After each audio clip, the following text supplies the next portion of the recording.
क्या यह पेटीएम का अंत है? इस प्रश्न का उत्तर देने के लिए हमें सबसे पहले इस बात पर विचार करना होगा कि पेटीएम इस स्थिति में कैसे पहुंचा। शुरुआत में पेटीएम इसके संस्थापक विजय शेखर शर्मा की नजर में एक चमक मात्र था।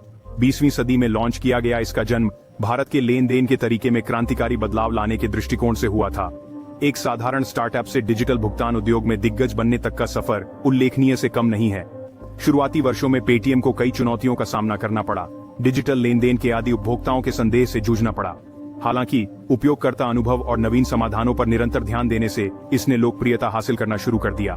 22 में लॉन्च की गई पेटीएम की वॉलेट सेवा एक गेम चेंजर थी, जो उपयोगकर्ताओं को चलते फिरते भुगतान करने का एक सुविधाजनक तरीका प्रदान करती थी। लेकिन वास्तविक मोड़ तब आया जब सरकार ने उच्च मूल्य वाले मुद्रा नोटों को विमुद्रीकृत करने का निर्णय लिया। इस कदम ने पेटीएम को सुर्खियों में ला दिया क्योंकि लाखों लोग डिजिटल भुगतान की ओर मुड़ गए। लगभग रात भर पेटीएम अपने उपयोग में आसान इंटरफेस और व्यापक व्यापारी स्वीकृति के साथ एक घरेलू नाम बन गया। अपनी उपलब्धियों पर आराम करने वालों में से नहीं, पेटीएम ने नवाचार और विस्तार करना जारी रखा। इसने पेटीएम मॉल के साथ ई-कॉमर्स और पेटीएम मनी के साथ वित्तीय सेवाओं में कदम रखा। भारतीय बाजार की गहरी समझ से प्रेरित कंपनी के रणनीतिक निर्णयों ने इसे डिजिटल भुगतान क्षेत्र में अग्रणी खिलाड़ी के रूप में स्थापित करने में महत्वपूर्ण भूमिका निभाई। फिर भी यात्रा हमेशा सहज नहीं थी। पेटीएम की जबरदस्त वृद्धि ने भी जांच को आकर्षित किया।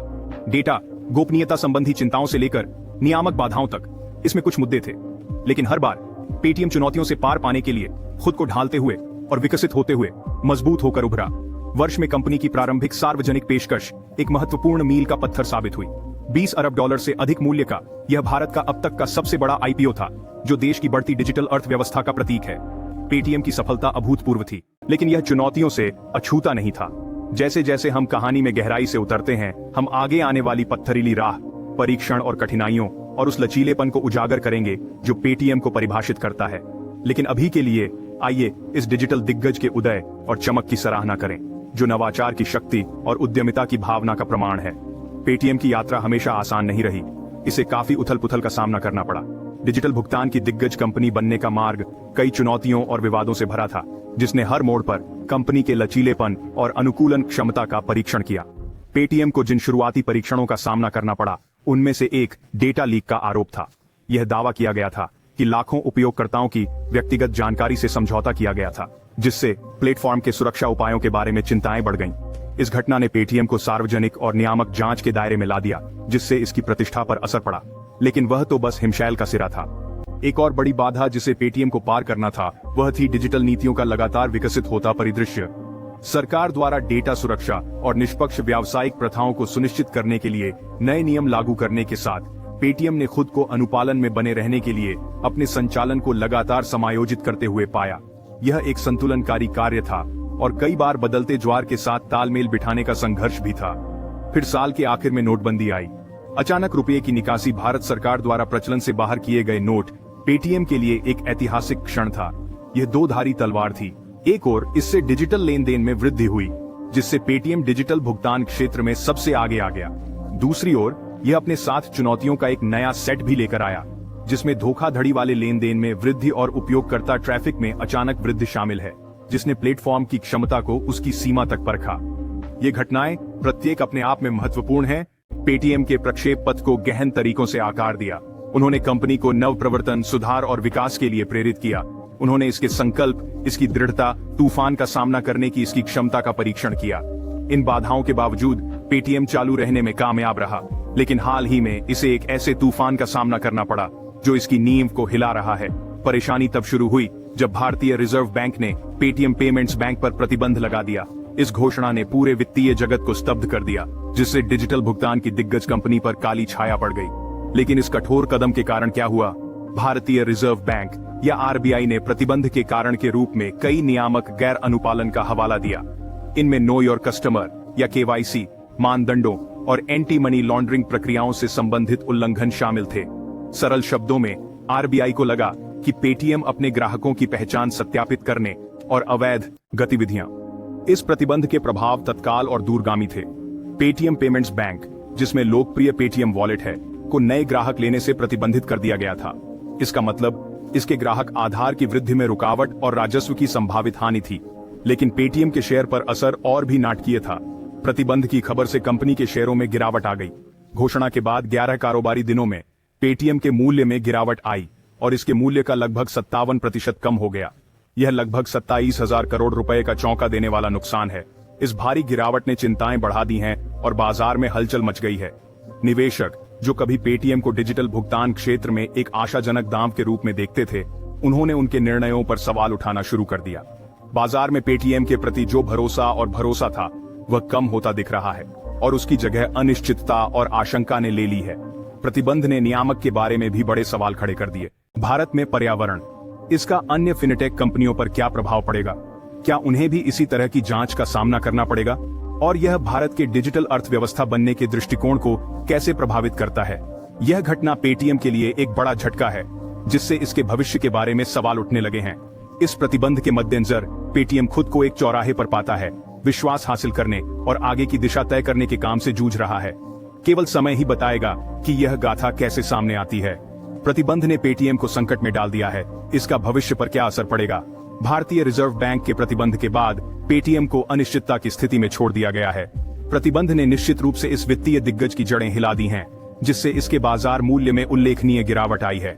11 व्यापारिक दिनों के दौरान पेटीएम ने अपने मूल्य का लगभग 57% खो दिया, लगभग 27,000 करोड़ का चौंका देने वाला नुकसान। बाजार की प्रतिक्रिया तीव्र और क्रूर थी। कंपनी के भविष्य को लेकर चिंतित निवेशकों ने पैसा निकालना शुरू कर दिया, जिससे कंपनी का स्टॉक गिर गया।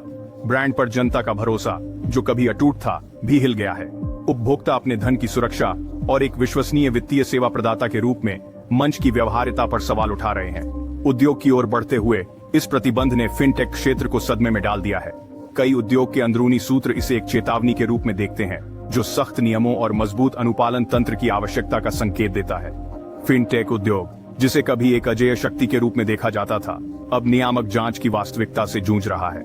लेकिन भविष्य का क्या पेटीएम इस झटके से उबर सकता है? खैर, यदि कोई है तो पुनर्प्राप्ति की राह आसान नहीं होगी। पेटीएम को अपने उपयोगकर्ताओं का विश्वास और अपने निवेशकों का विश्वास फिर से हासिल करना होगा। इसे नियामक मानदंडों के साथ मजबूत अनुपालन प्रदर्शित करने और यह दिखाने की आवश्यकता होगी कि यह इसके भीतर काम कर सकता है। अधिकारियों द्वारा निर्धारित बाधाएं। हालांकि कंपनी का भविष्य अंधकारमय लगता है, लेकिन यह याद रखना महत्वपूर्ण है कि पेटीएम चुनौतियों से अछूता नहीं है। इसने पहले भी तूफानों का सामना किया है और मजबूत होकर उभरा है। कंपनी की नवप्रवर्तन और अनुकूलन करने की क्षमता उसकी ताकत रही है और यह उसे इन कठिन समय में अच्छी तरह से पार कर सकती है। हालांकि कठोर वास्तविकता अभी भी बनी हुई है। पेटीएम एक चौराहे पर है और यहां से वह जो रास्ता अपनाएगा वही उसका भविष्य तय करेगा।